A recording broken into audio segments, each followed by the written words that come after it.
Friends,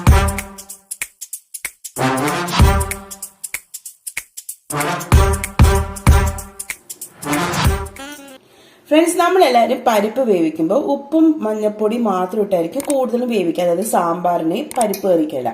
അപ്പൊ നമ്മൾ സാധാരണ നമ്മൾ ചെയ്യുമ്പോൾ നമുക്ക് പറ്റുന്ന ഒരു പ്രശ്നമാണ് ഈ സ്റ്റീം വരുമ്പോൾ എല്ലാം ഫുൾ നമ്മുടെ ഗ്യാസ് സ്റ്റൗവിലേക്കെല്ലാം തെറിക്കുക. അപ്പൊ അത് ഒഴിവാക്കാനുള്ള ഒരു വഴിയാണ്, ആ ടിപ്പാണ് ഞാൻ നിങ്ങൾക്ക് കാണിച്ചു തരുന്നത്. അതിനെന്ത് ചെയ്യണമെന്ന് പറഞ്ഞാൽ, വേവിക്കാൻ വെക്കുന്നതിന് മുമ്പ് നമ്മൾ അതിലേക്ക് 1 ടീസ്പൂൺ ഏത് ഓയിലാണെന്ന് ഓർത്താൽ ആ ഓയിൽ നിങ്ങൾക്ക് ഇതിലേക്ക് ഒഴിച്ചു കൊടുക്കാം. അതിനുശേഷം നമുക്കിത് അടച്ചു വെച്ചിട്ട് വേവിക്കാം. അപ്പൊ വേവിച്ച് കഴിയുമ്പോൾ ഞാൻ നിങ്ങൾക്ക് കാണിച്ചു തരാം അതെങ്ങനെയാണ് വരുന്നത്.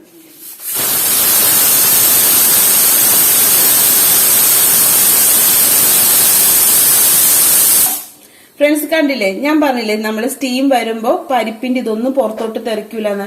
ഒട്ടും നമ്മളുടെ തെറിച്ചിട്ടില്ല. ഇതേപോലെ നിങ്ങൾക്ക് എളുപ്പത്തിന് ചെയ്യാൻ പറ്റും. നമ്മുടെ പരിസരമൊക്കെ നല്ല വൃത്തിയായിട്ട് ഇരിക്കുകയും ചെയ്യും. അപ്പൊ ഈ ടിപ്പ് ഇഷ്ടപ്പെട്ട നിങ്ങൾ എന്തായാലും ഇത് ട്രൈ ചെയ്ത് നോക്കണം കേട്ടോ. ഫ്രണ്ട്സ്, അടുത്ത ടിപ്പിൽ നമ്മൾ കാണിക്കാൻ പോകുന്നത് നമ്മൾ യൂസ് ചെയ്യുന്ന മുട്ടയില്ലേ, കോഴിമുട്ടയുടെയൊക്കെ തോട് ഇതേപോലെ എടുത്തിട്ട് കഴുകി ഒന്ന് ഉണക്കിയെടുക്കുക. അല്ലേ, ഇപ്പം അങ്ങനെ ഞാനൊരു 4-5 ഇതേപോലെ ഉണക്കിയെടുത്തിട്ടുണ്ട്.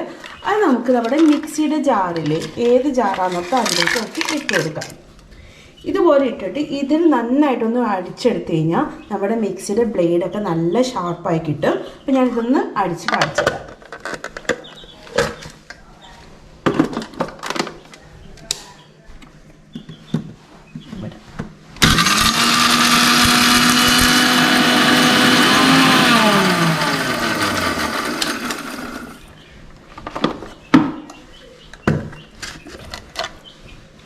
നന്നായിട്ട് പൊടിച്ചെടുത്തിട്ടുണ്ട്.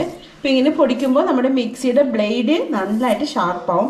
അപ്പം മൂർച്ചയൊക്കെ കുറഞ്ഞിരിക്കുകയാണെങ്കിൽ നമുക്ക് ഇതേപോലെ ചെയ്യാം. ഇതേപോലെ തന്നെ നിങ്ങൾക്ക് വേറൊരു നമ്മുടെ കല്ലുപ്പില്ലേ, കല്ലുപ്പിട്ടാണെങ്കിൽ നമുക്ക് ഇതേപോലെ മുട്ടത്തോടിന് പകരം ഇട്ട് പൊടിച്ച് കഴിഞ്ഞാൽ നന്നായിട്ട് മിക്സിയിലൊന്ന് അടിച്ചു കഴിഞ്ഞാൽ നല്ല ഷാർപ്പായി കിട്ടും. അപ്പം ഇതാണ് നമുക്ക് ഒരു ടിപ്പ്. നമ്മളെല്ലാവരും പരിപ്പ് യൂസ് ചെയ്യുന്ന ആൾക്കാരാണ്. അത് എപ്പോഴും നമ്മൾ സ്റ്റോർ ചെയ്ത് വെക്കുമ്പോൾ, ഇപ്പൊ കുറച്ച് കൂടുതലൊക്കെ വാങ്ങി വെക്കുമ്പോൾ ചീത്തയാവാൻ ചാൻസുണ്ട്. കാരണം പ്രാണികള് അതുപോലെയൊക്കെ വരാനും പെട്ടെന്ന് ഇത് പുഴു പൂക്കാനൊക്കെ ചാൻസ് ഉണ്ട്. അപ്പൊ അങ്ങനെ ഇത് വരാതിരിക്കാനുള്ള ഒരു ടിപ്പാണ് ഞാൻ നിങ്ങൾക്ക് ഇന്ന് കാണിക്കുന്നത്. അതെന്ത് ചെയ്യണമെന്ന്, നമ്മൾ സ്റ്റോർ ചെയ്യുന്ന ആ ബോക്സിലേക്ക് ബേ ലീഫ് ഇല്ലേ, നമ്മൾ ബിരിയാണിക്കൊക്കെ ഇടുന്ന ബേ ലീഫ്, അത് 1-2 നമ്മൾ എത്ര എടുക്കുന്നു ആ അളവിനനുസരിച്ച് 1-2 ബേ ലീഫ് നമ്മൾ ഇതിലേക്ക് ഇങ്ങനെ ഇട്ട് വെക്കാം.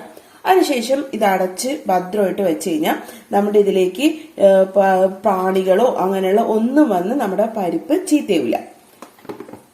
ഫ്രണ്ട്സ്, നമ്മളെല്ലാവരും കടല സ്റ്റോർ ചെയ്യുമ്പോഴുള്ള ഒരു പ്രശ്നം ഇതിൽ ഉച്ച കുത്താന്നുള്ളതാണ് മെയിൻ ആയിട്ട് നമുക്ക് വരുന്ന ഒരു പ്രോബ്ലം.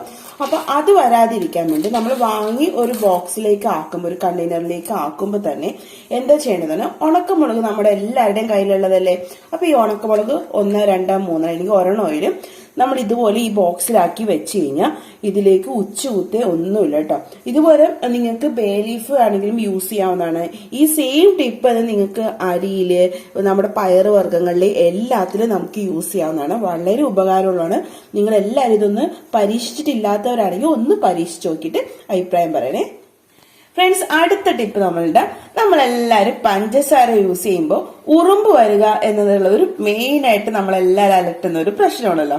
അപ്പൊ ഈ ഉറുമ്പ് വരാതിരിക്കാനും, ഇനി അഥവാ നമ്മൾ മറന്നുപോയാൽ ഉറുമ്പ് കേറിയ അതിന് ഇപ്പൊ എങ്ങനെ കളയണമെന്നുള്ള ഒരു ടിപ്പാണ് ഞാൻ നിങ്ങൾക്ക് ഇന്ന് കാണിക്കുന്നത്. നമ്മുടെ എല്ലാവരുടെയും കയ്യിൽ ഗ്രാമ്പു ഉണ്ടല്ലോ. അപ്പോൾ 1-2 ഗ്രാമ്പു നമുക്ക് ഈ പഞ്ചസാര ടിന്നിലേക്ക് ഇട്ട് വെച്ച് കഴിഞ്ഞാൽ നമ്മുടെ പഞ്ചസാരയിൽ ഉറുമ്പുകളൊന്നും കയറത്തില്ല കേട്ടോ. അപ്പൊ ഈ ഒരു ടിപ്പ് നിങ്ങൾ എല്ലാവരും ഒന്ന് പരീക്ഷിച്ച് നോക്കണേ.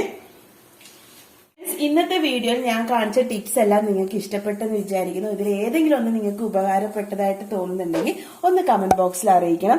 ഈ വീഡിയോ ഇഷ്ടപ്പെട്ടാൽ ലൈക്ക് ചെയ്യുക, ഷെയർ ചെയ്യുക, നിങ്ങളുടെ ഫ്രണ്ട്സിനെല്ലാം ഒന്ന് ഷെയർ ചെയ്ത് കൊടുക്കുക ഉപകാരപ്പെട്ടതായിട്ട് തോന്നിക്കഴിഞ്ഞാൽ. അതുപോലെ തന്നെ സബ്സ്ക്രൈബ് ചെയ്യാത്തവരുണ്ടെങ്കിൽ ഒന്ന് സബ്സ്ക്രൈബ് ചെയ്ത് എന്നെ സപ്പോർട്ട് ചെയ്യുക. അപ്പൊ അടുത്ത വീഡിയോ നമുക്ക് കാണുന്നവരെ ബൈ ഫ്രണ്ട്സ്.